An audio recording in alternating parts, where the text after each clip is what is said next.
नमस्कार, मैं डॉक्टर राकेश पाठक।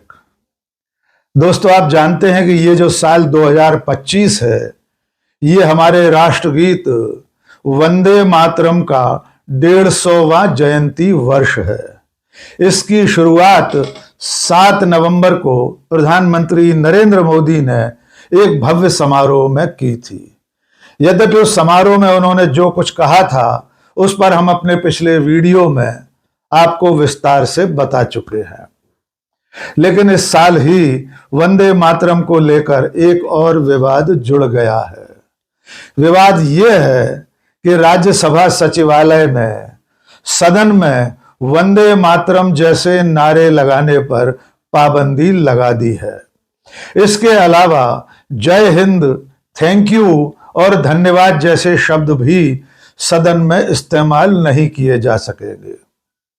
राज्यसभा सचिवालय के इस प्रतिबंध के सामने आने के बाद राजनीतिक हलकों में बवाल छिड़ गया है। विपक्षी दल, विपक्ष के नेता, विपक्षी राज्यों की सरकारों के मुख्यमंत्री, सांसद और विधायक इसके खिलाफ आवाज उठा रहे हैं। यह प्रतिबंध इसलिए भी हैरान करने वाला है कि जिस सदन में अश्लील गालियां तक दी जाती रही हैं, उस सदन में वंदे मातरम जैसा नारा या जय हिंद जैसा घोष क्यों नहीं बोला जा सकता। आइए सबसे पहले यह जान लीजिए कि आखिर वंदे मातरम या जय हिंद को लेकर इस वक्त इतना बवाल क्यों छिड़ा हुआ है। आप जानते हैं कि संसद का शीतकालीन सत्र शुरू होने वाला है। जैसी कि परंपरा है, उसी के मुताबिक राज्यसभा सचिवालय ने सदस्यों के लिए एक बुलेटिन जारी किया है। इसे सदस्यों के लिए हैंडबुक भी कहा जाता है। इसमें तमाम तरह के एटिकेट्स और प्रोटोकॉल बताए गए हैं कि सदस्यों को क्या करना चाहिए और क्या नहीं करना चाहिए।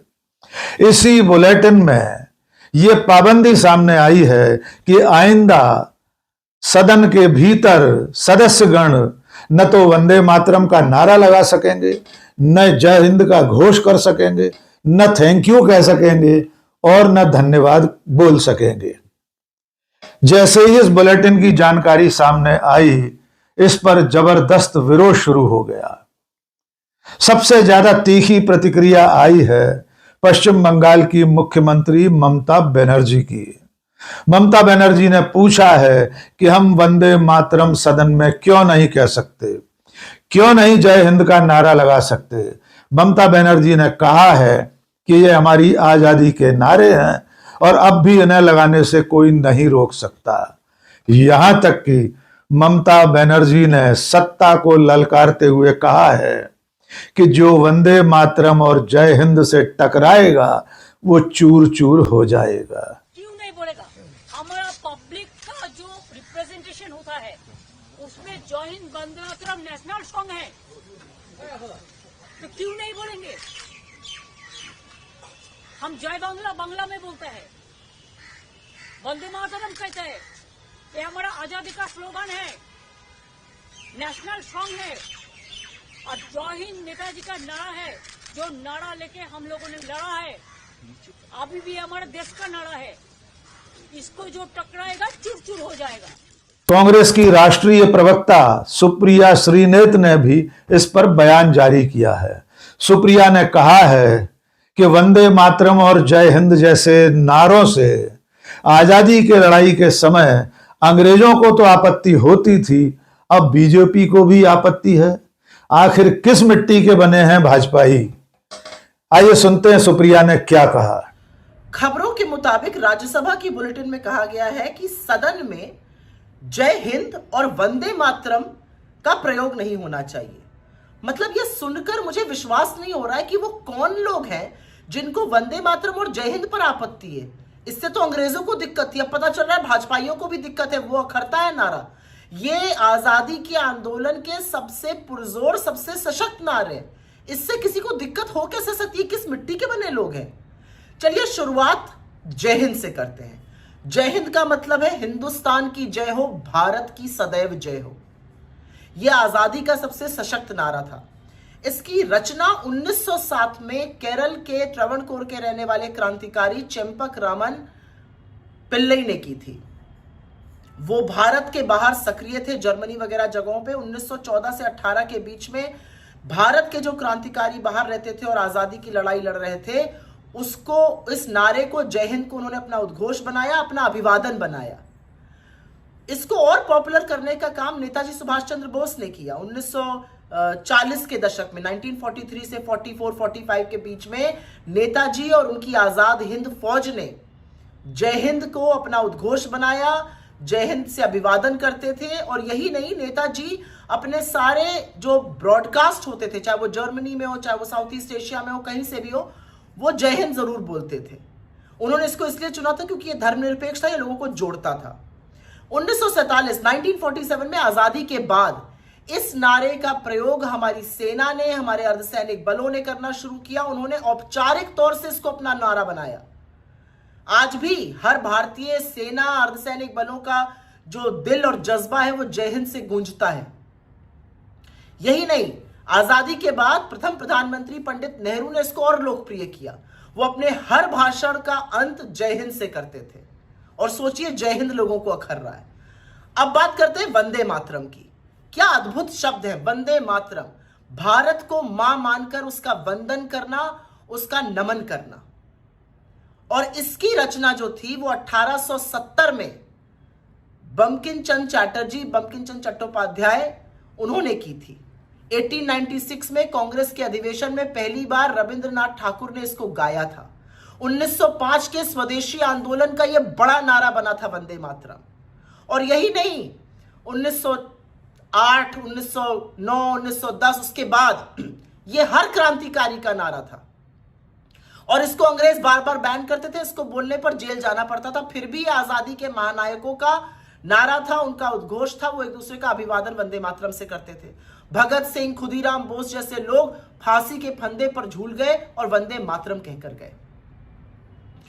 जब 1950 में भारत का संविधान अडॉप्ट हो रहा था, तो भारत की संविधान सभा ने वंदे मातरम को राष्ट्रीय गीत के तौर पर, औपचारिक तौर पर अपनाया। इन लोगों को इससे दिक्कत है। आप सोचिए, वंदे मातरम और जय हिंद से किन लोगों को दिक्कत होगी? उन्हीं लोगों को ना, जिन्होंने अपनी छोटी उंगली का छोटा नाखून आजादी में नहीं कटवाया, जो मुखबिरी करते थे, माफीनामे लिखते थे अंग्रेजों के। आज उनको इन नारों से दिक्कत है। इन लोगों को पहचानिए। जय हिंद, वंदे मातरम। आपने सुना कि सुप्रिया ने वंदे मातरम और जय हिंद का पूरा इतिहास भी बता दिया है। हम आपको पिछले वीडियो में बता चुके हैं कि वंदे मातरम नारा किस तरह भारतीय राष्ट्रीय कांग्रेस का राष्ट्रगीत बना और उसे कांग्रेस ने आजाद भारत के लिए स्वदेश गीत का, स्वराज गीत का रूप भी दिया था। आजादी के बाद संविधान सभा ने इसे राष्ट्रगीत के रूप में स्वीकार किया था। जय हिंद का नारा नेताजी सुभाष चंद्र बोस की आजाद हिंद सेना का जय घोष था। जैसा कि सुप्रिया बता रही हैं, पंडित जवाहरलाल नेहरू भी अपने भाषण का समापन जय हिंद से करते थे। आज भी हमारे भारत की तीनों सेनाएं जय हिंद का ही उद्घोष करती हैं। लेकिन अब वंदे मातरम और जय हिंद जैसे नारे सदन में नहीं लगाए जा सकेंगे। जैसा कि हमने आपसे कहा कि इसी सदन में, भारत की इसी संसद में सत्ताधारी सांसदों ने विपक्ष के सांसदों के लिए और दूसरे लोगों के लिए कैसे कैसे आपत्तिजनक शब्दों का इस्तेमाल किया है, ये सब आप जानते हैं। कुछ साल पहले भारतीय जनता पार्टी के एक सांसद ने एक मुस्लिम सांसद को किन शब्दों के साथ संबोधित किया था, उसे भी पूरे देश ने देखा था। तो जिस सदन में अश्लीलतम गालियों का इस्तेमाल हुआ हो, जिस सदन में धर्म के आधार पर, जाति के आधार पर दूसरे व्यक्तियों को संबोधित किया गया हो, जिस सदन में मर्यादा पुरुषोत्तम श्री राम की तुलना रम से की गई हो, उस सदन में अब वंदे मातरम और जय हिंद का नारा लगाना प्रतिबंधित कर दिया गया है। और विडंबना यह है कि 7 नवंबर 2025 से शुरू होकर अगले साल की 7 नवंबर तक वंदे मातरम का 150वां वर्ष पूरा देश मना रहा है और उसी साल वंदे मातरम की 150वीं जयंती के साल में इस तरह के विवाद चल रहे हैं। पहले प्रधानमंत्री नरेंद्र मोदी ने उस गीत के शुरुआती 2 पद शामिल करने पर कांग्रेस को घेरने की कोशिश की और अब राज्यसभा में वंदे मातरम कहने पर, नारा लगाने पर प्रतिबंध लगा दिया गया है। यद्यपि इसी सदन में जय जय श्री राम तक के नारे लगते रहे हैं और आइंदा भी लगते रहेंगे, ये बात आप अच्छी तरह जानते हैं।